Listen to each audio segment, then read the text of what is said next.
But Paul, being grieved, turned and said to the spirit, I command thee in the name of Jesus to come out of her. And he came out the same hour. It's one thing to be grieved by something. It's something else to confront it. Because many times we are grieved by the things around us. We are grieved, even as Christians, but that's where it ends. I believe that the next step is to confront something. The boldness to stand up and to confront something. Different level. So many times we are grieved about things that we see, but we don't do much to confront it. The Bible declares that the righteous are as bold as a lion. I want to challenge you, being grieved about something in itself is not all that. But to ask God to give you the boldness to confront what it is. Because that's the only way that it's going to change.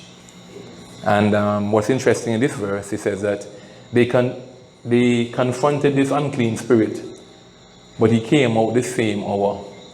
He didn't come out. We read earlier up in the chapter, the word immediately was used.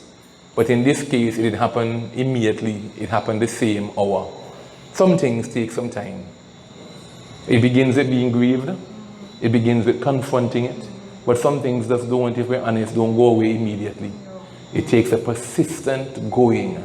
And I can be a witness. It's not just, excitement. And it takes a persistence to see change. Life and environment is not, even Jesus, when he confronted that demonic spirit, I think it's in Mark 6, the demoniac. Yes, no, the one that had legion of demons. Jesus came to the spirit and he said, get out of him. And I'm looking to see demons just fly out. Next thing I hear the demon tell Jesus, start to negotiate. That's what the Bible says, right? Yeah, the demons start to negotiate, don't send us out of this course or off the course. And Jesus started to ask him, what's your name? And legion, for we are many. And the demons begin. I said, okay, send us in some swine. And we see that there was, sometimes we think and we're taught that just be anointed enough, and when you speak to it, it's going to go away. That's ridiculous. Sometimes there are some things that have been strongholds for so long, and the devil knows he's right. Not that he won't move now, but he's not going to move right away. So I want to encourage you, even as we leave from God's presence, and I believe God has spoke much to us in the last few nights. Be persistent. Be diligent to see that change that God would have you. It's not going to just come overnight. Just the ability, and even if you believe in God for something, sometimes. Anybody believe in God for anything in this house? Anybody really believe in God to change in your family, to see your children come to know the Lord, to see some situations really change?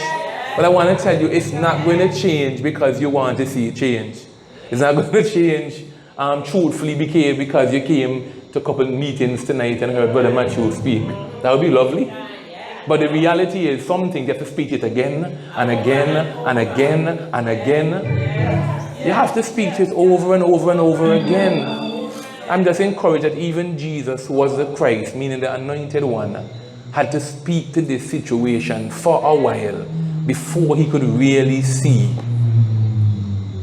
the victory.